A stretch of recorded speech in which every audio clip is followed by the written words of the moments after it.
বরাক দর্পণ studio. নমস্কার, news Barak দর্পণ studio থেকে সবাইকে আবার শুভেচ্ছা। আজকে দেশ বিদেশের গুরুত্বপূর্ণ খবর। রাষ্ট্রপতি শাসন জারি থাকা প্রতিবেশী রাজ্য মণিপুরে অবৈধ অস্ত্রের বিরুদ্ধে অভিযান অব্যাহত রেখেছে নিরাপত্তা বাহিনী। পূর্ব ইম্ফল ও চূড়াচাঁদপুর জেলার বিভিন্ন স্থানে অভিযান চালিয়ে নিরাপত্তা বাহিনী বিপুল পরিমাণ অবৈধ অস্ত্র, সক্রিয় গুলি, বিস্ফোরক সামগ্রী ও অন্যান্য আপত্তিকর সামগ্রী উদ্ধার করে। পূর্ব ইম্ফল জেলার 3টি স্থান, পশ্চিম ইম্ফল জেলার 2টি স্থান এবং চূড়াচাঁদপুর জেলায় অভিযান চালিয়ে এই অবৈধ অস্ত্রগুলি জব্দ করা হয়। অভিযানের সময় নিরাপত্তা বাহিনী 17টি SBBL রাইফেল, 3টি .303 রাইফেল, 10টি পিস্তল, 11টি হ্যান্ড গ্রেনেড, 1টি বোল্ট অ্যাকশন রাইফেল, 2টি সিঙ্গল ব্যারেল রাইফেল, 2টি পাম্পি গান, 1টি SLR, বিভিন্ন অস্ত্রের 6টি ম্যাগাজিন, বিভিন্ন ধরনের অসংখ্য সক্রিয় গুলি ও 1টি IED, 1 কেজি বিস্ফোরক, বেশ কয়েকটি কার্তুজ সহ বহু আপত্তিকর সামগ্রী উদ্ধার করেছে পুলিশ। চিরাং জেলায় ভারত ভুটান সীমান্তের খাওটাং বাজারে গভীর রাতে এক ভয়াবহ দুর্ঘটনা ঘটে। উচ্চ ক্ষমতা সম্পন্ন বিদ্যুৎ পরিবাহী তারের সংস্পর্শে আসে 3 জন যুবকের মৃত্যু হয়। ঘটনার গুরুতরভাবে আহত আরো 3 জনকে হাসপাতালে নিয়ে যাওয়া হলে চিকিৎসকরা তাদেরকে মৃত ঘোষণা করেন। মৃতের নাম বিজয় মুশাহারি, দৈমালু নার্জারি এবং মাইকেল বসুমাতারি। বিদ্যুৎপৃষ্ট হওয়ার সঠিক কারণ এখনো জানা যায়নি, তদন্ত অব্যাহত রয়েছে।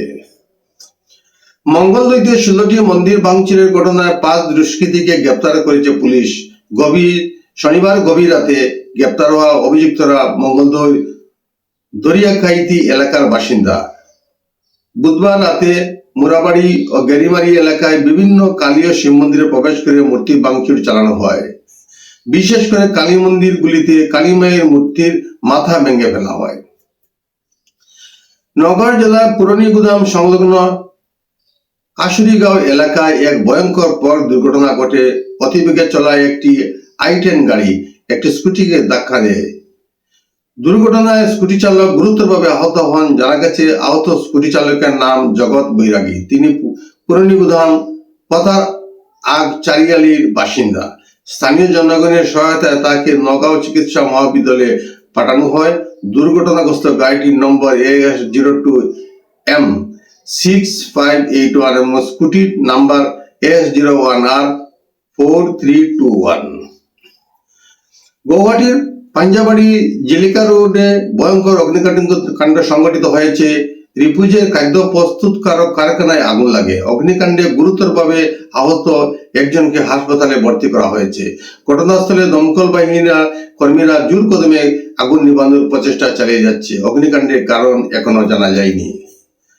তেহরানে নিরাপদ বাংকারে সরে গিয়েছেন ইরানের সর্বোচ্চ ধর্মীয় নেতা আয়াতুল্লাহ আলী খামেনেই।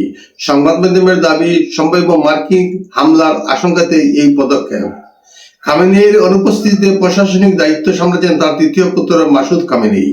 এদিকে মার্কিন প্রেসিডেন্ট ডোনাল্ড ট্রাম্প পশ্চিম এশিয়ার দিকে নৌবহর এগোনোর হুঁশিয়ারি দিয়েছেন। পাল্টা জবাবে ইরান জানিয়েছে, যে কোনো ছোট বা বড় হামলাকে পূর্ণাঙ্গ যুদ্ধ হিসাবে দেখা হবে এবং কঠোর প্রত্যাঘাত করা হবে। মার্কিন ইরান উত্তেজনায় ফের পশ্চিম এশিয়ায় যুদ্ধের আশঙ্কা ধীরে ধীরে ঘনীভূত হচ্ছে। কানাডার বার্নাবিতে গুলিবিদ্ধ অবস্থায় উদ্ধার 28 বছর বয়সী ভারতীয় বংশোদ্ভূত যুবক দিলরাজ সিং গিলের দেহ। 22 জানুয়ারি বিকেল 5:30 নাগাদ কানাডা ওয়েতে গুলির খবর পায় পুলিশ। হাসপাতালে নিয়ে যাওয়া হলেও তার মৃত্যু হয়।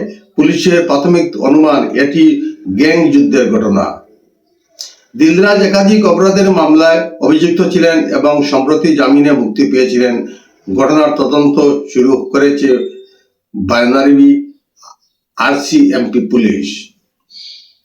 বাংলাদেশের নরসিংদীতে এক নৃশংস হত্যাকাণ্ডের ঘটনা ঘটেছে। বন্ধ দোকানে আগুন ধরিয়ে ভিতরে ঘুমন্ত 23 বছরের যুবক চঞ্চল চন্দ্র ভৌমিককে পুড়িয়ে মারা হয়েছে। তিনি নরসিংদীতে একটি গাড়ির কারখানার কাজ করতেন। পুলিশ সিসিটিভি ফুটেজ সংগ্রহ করেছে এবং তদন্ত শুরু করেছে, তবে এখনো দুষ্কৃতীদের শনাক্ত করা যায়নি। স্থানীয়দের অভিযোগ, পরিকল্পিতভাবে দোকানে আগুন লাগানো হয়। সাম্প্রতিক সময়ে বাংলাদেশের সহিংসতা এবং সংখ্যালঘুদের ওপর হামলার ঘটনা বেড়েছে বলে অভিযোগ উঠেছে। আজকের প্রতিবেদনে এখানেই সংক্ষিপ্ত বিরতি টানছি। সবাইকে আবার নমস্কার জানিয়ে বিদায় নিচ্ছি।